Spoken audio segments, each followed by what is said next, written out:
Hi friends, welcome to Deepa's kitchen. ಇವತ್ತಿನ ಸಂಜೆ ಭರ್ಜರಿಯಾಗಿ ಮಳೆ ಬರ್ತಿತ್ತು. ಮಳೆ ಜೊತೆಗೆ ಈವ್ನಿಂಗ್ ಟೀ ಟೈಮ್ ಸ್ನ್ಯಾಕ್ಸ್ಗೆ ಈರುಳ್ಳಿ ಪಕೋಡಾನ ರೆಡಿ ಮಾಡ್ತಾ ಇದ್ದೀನಿ. ತುಂಬಾ ಕ್ರಿಸ್ಪಿಯಾಗಿ ಹಾಟ್ ಆ್ಯಂಡ್ ಸ್ಪೈಸಿ ಆಗಿರುವಂಥ ಸ್ನ್ಯಾಕ್ಸನ್ನು ರೆಡಿ ಮಾಡೋಣ ಬನ್ನಿ. ಮೊದಲಿಗೆ ಒಂದು ಬೌಲ್ಗೆ ನಾನು 1 ಕಪ್ಪಷ್ಟು ಕಡಲೆ ಹಿಟ್ಟನ್ನು ಹಾಕಿ ಜೊತೆಗೆ 1 ಸ್ಪೂನಷ್ಟು ಅಕ್ಕಿ ಹಿಟ್ಟನ್ನು ಸೇರಿಸ್ತಾ ಇದ್ದೀನಿ. ಅಕ್ಕಿ ಹಿಟ್ಟು ಹಾಕೋದ್ರಿಂದ ತುಂಬ ಕ್ರಿಸ್ಪಿಯಾಗಿ ಬರುತ್ತೆ.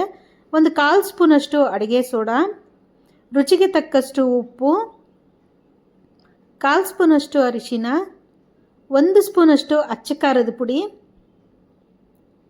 ಅರ್ಧ ಸ್ಪೂನಷ್ಟು ಜೀರಿಗೆ, 3 ಮೀಡಿಯಮ್ ಸೈಜ್ ಈರುಳ್ಳಿನ ಉದ್ದುದ್ದಾಗಿ ತೆಳುವಾಗಿ ಕಟ್ ಮಾಡಿ ಇದಕ್ಕೆ ಸೇರಿಸ್ಕೊಳ್ಳೋಣ.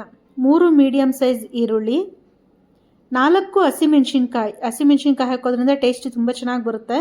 ಇದನ್ನು ಸಣ್ಣಗೆ ಕಟ್ ಮಾಡಿ ಹಾಕಿ ಜೊತೆಗೆ ಕರಿಬೇವಿನ ಸೊಪ್ಪನ್ನು ಕೂಡ ಸಣ್ಣಗೆ ಕಟ್ ಮಾಡಿ ಇದಕ್ಕೆ ಸೇರಿಸ್ಕೊಳ್ಳೋಣ. ಅರ್ಧ ಹಿಡಿಯಷ್ಟು ಕೊತ್ತಂಬರಿ ಸೊಪ್ಪು ಸಣ್ಣಗೆ ಇದನ್ನೆಲ್ಲ ಕಟ್ ಮಾಡಿ ಹಾಕಿಬಿಟ್ಟು ಒಂದು ಸಲ ಇದನ್ನು ಚೆನ್ನಾಗಿ ಮಿಕ್ಸ್ ಮಾಡ್ಕೊಳ್ಳೋಣ. ನೀರನ್ನು ಹಾಕ್ದಿರಾ ಫಸ್ಟು ಈ ಥರ ಎಲ್ಲನೂ ಈರುಳ್ಳಿ ಹಾಗೆ ಉಪ್ಪು ಖಾರ ಹಿಡಿಯೋ ಥರ ಈ ಥರ ಚೆನ್ನಾಗಿ ಒಂದು ಸಲ ಕಲಿಸ್ಕೊಂಡು ಈಗ ಇದಕ್ಕೆ ನೀರನ್ನು ಸೇರಿಸ್ಕೊಳ್ಳೋಣ.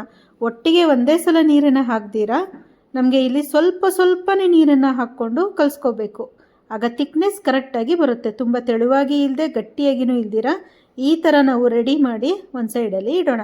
ಈಗ ಇಲ್ಲಿ ಒಂದು ಕಡಾಯಿಗೆ ಡೀಪ್ ಫ್ರೈಗೆ ಬೇಕಿರೋಷ್ಟು ಎಣ್ಣೆನ ತೊಗೊಂಡು ಎಣ್ಣೆ ಚೆನ್ನಾಗಿ ಕಾದ ನಂತರ ಇದನ್ನೆಲ್ಲ ಈಗ ನಾವು ಪಕೋಡಾಗೆ ರೆಡಿ ಮಾಡ್ಕೊಳ್ಳೋಣ. ನೋಡಿ, ಈರುಳ್ಳಿ ಹಾಗೆ ನಾವು ಮಿಕ್ಸ್ ಮಾಡಿಟ್ಟಿರೋಂಥ ಹಿಟ್ಟಿನಲ್ಲಿ ರೆಡಿ ಮಾಡಿರೋದನ್ನು ಇದಕ್ಕೆ ಸ್ವಲ್ಪನೇ ಈ ಥರ ಹಾಕ್ಕೊಳ್ಳೋಣ. ಕಡಾಯಿನಲ್ಲಿ ಎಷ್ಟು ಹಿಡಿಸುತ್ತೆ ಹಾಗೆ ನಾವು ಫ್ರೈ ಮಾಡೋದಕ್ಕೆ ಟರ್ನ್ ಮಾಡೋದಕ್ಕೆ ಅನುಕೂಲ ಆಗೋ ಥರ ಇದನ್ನು ನಾವು ಇದಕ್ಕೆ ಸೇರಿಸ್ಕೊಂಡು ಚೆನ್ನಾಗಿ ಈ ಥರ ಫ್ರೈ ಮಾಡ್ಕೊಳ್ಳೋಣ. ಮೀಡಿಯಮ್ ಫ್ಲೇಮಲ್ಲಿ ಕ್ರಿಸ್ಪಿಯಾಗಿ ಬರೋ ಥರ ಗೋಲ್ಡನ್ ಬ್ರೌನ್ ಕಲರ್ ಬರೋ ಥರ ನಾವು ಇದನ್ನು ಫ್ರೈ ಮಾಡ್ಕೊಳ್ಳೋಣ.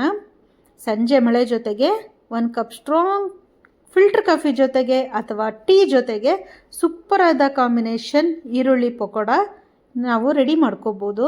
ನೋಡಿ, ಈ ಥರ ಫ್ರೈ ಆದಮೇಲೆ ಈಗ ನಾವು ಒಂದು ಪ್ಲೇಟ್ಗೆ ತೆಗೆದಿಟ್ಕೊಳ್ಳೋಣ. ನೋಡೋದಕ್ಕೆ ತುಂಬಾ ಗರಿಯಾಗಿ ಇರುವಂಥದ್ದು, ತಿನ್ನೋದಕ್ಕೆ ತುಂಬಾ ಟೇಸ್ಟಿಯಾಗಿರೋವಂಥ ಪಕೋಡ ರೆಡಿಯಾಗಿದೆ. ಕ್ರಿಸ್ಪಿಯಾಗಿದೆ, ಒಳಗಡೆ ತುಂಬ ಸಾಫ್ಟಾಗಿ ಕೂಡ ಇದೆ. ತುಂಬಾ ಟೇಸ್ಟಿಯಾಗಿರೋವಂಥ ಕ್ರಿಸ್ಪಿ ಆನಿಯನ್ ಪಕೋಡ ರೆಡಿಯಾಗಿದೆ. ಸಂಜೆ ಮಳೆ ಜೊತೆಗೆ ನೀವು ಕೂಡ ಈ ಒಂದು ಸ್ನ್ಯಾಕ್ಸನ್ನು ಟ್ರೈ ಮಾಡಿ, ಟೇಸ್ಟ್ ಮಾಡಿ, ಹಾಗೆ ರುಚಿ ಹೇಗಿದೆ ಅನ್ನೋದನ್ನು ಕಮೆಂಟ್ಸಲ್ಲಿ ತಿಳಿಸಿ. ನಿಮಗೆ ವಿಡಿಯೋ ಇಷ್ಟ ಆಗಿದ್ದರೆ like my channel, subscribe my channel. ಮತ್ತೆ ಮುಂದಿನ ವಿಡಿಯೋನಲ್ಲಿ ಸಿಗೋಣ. ಅಲ್ಲಿವರೆಗೆ ಪಕೋಡಾನ ಟ್ರೈ ಮಾಡಿ, ಟೇಸ್ಟ್ ಮಾಡಿ. Thank you friends. ಬಾಯ್.